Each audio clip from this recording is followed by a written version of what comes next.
start. At the instance of the Prime Minister, we had a cabinet meeting to discuss this whole matter, and it was held at 10 p.m. on Friday, the 16th September, the day on which we got this message stopped.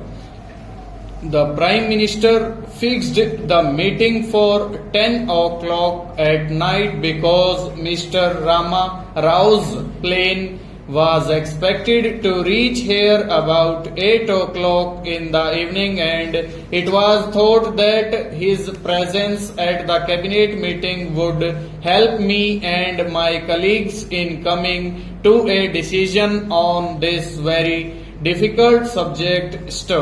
Unfortunately, the plane which brought Mr. Rama Rao was delayed by about 8 hours. He did not arrive here till early in the morning on Saturday. In the meantime, we discussed this question at the meeting of the cabinet on Friday night, and having reviewed the subject from all angles, we came to the conclusion that in the circumstances there was no solution possible for the government of India except to devalue the rupee to the same extent as the pound sterling.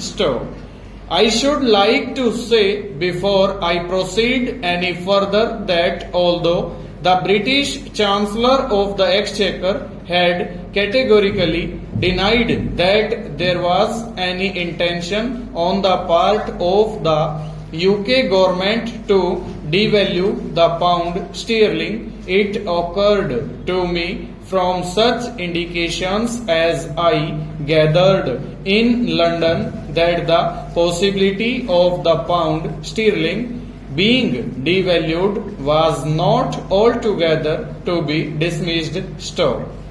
Therefore, we arranged that our technical advisors in the Government of India here and our technical advisors in the Reserve Bank should at once set about an exhaustive and detailed examination of this whole problem, which they did. The result of this examination was that in case the pound sterling was devalued, we should devalue the rupee to the same extent.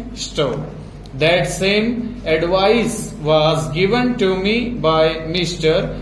Chintaman Deshmukh.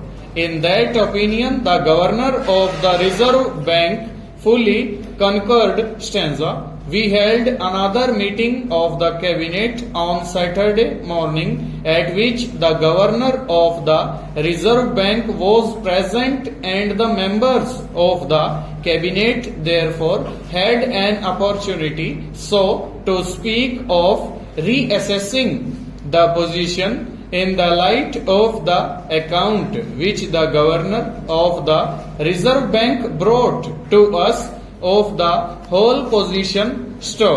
We came to the conclusion that the best course was to devalue the rupee to the same extent.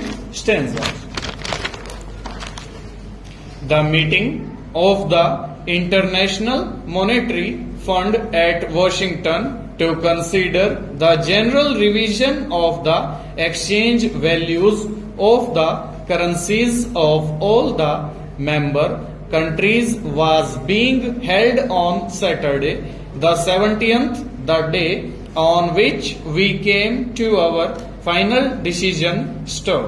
But I was informed by Mr. Chintaman Deshmukh that he was able to get the International Monetary Fund.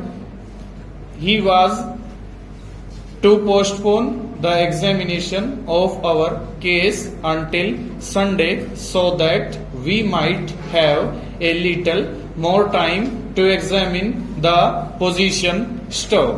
At 3 p.m. on Saturday, on the decision arrived at by the cabinet, I sent a cable to Washington to say that we would proposed to the International Monetary Fund that the rupee should be devalued in the manner that we decided on stove. I wanted at that time to inform our neighbors Ceylon and Pakistan of our decision to make this proposal to the International Monetary Fund stove. But I could not very well do it on Saturday because Saturday was a business day, and I thought in view of the great delicacy and secrecy attaching to this particular matter that the earliest time when I could send a message safely to our neighbors was Sunday morning stove.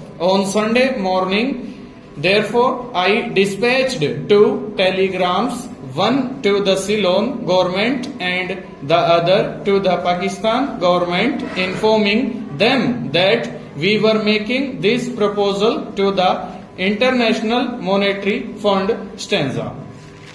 I would like to make a reference to Ceylon in this connection because my friend, the finance minister of Ceylon, immediately after devaluation was decided on both of his currency and of ours, made a statement in this parliament to the effect that he had not been consulted by the Indian government. Stop. I want to place before the house that the facts in this connection. Stop. 2 days before we received the message from Mr. Attlee because of the rumors which started all over the world regarding the possible decision of the UK government. Stop. The High Commissioner of Ceylon came to see me on the 14th, that is, as I said 2 days before, we received this message from Mr. Attlee. Stop. And he said there were all these rumors about devaluation, and in view of the close currency relations between Ceylon and India, he thought it was necessary that the two countries should act in consultation with each other. Stop. I entirely agreed with the view that he put before me, and I told him two things. Stop. First of all, the matter had not been formally and officially considered by our cabinet in view of the conclusions reached in the expert investigations that had been going on for long over.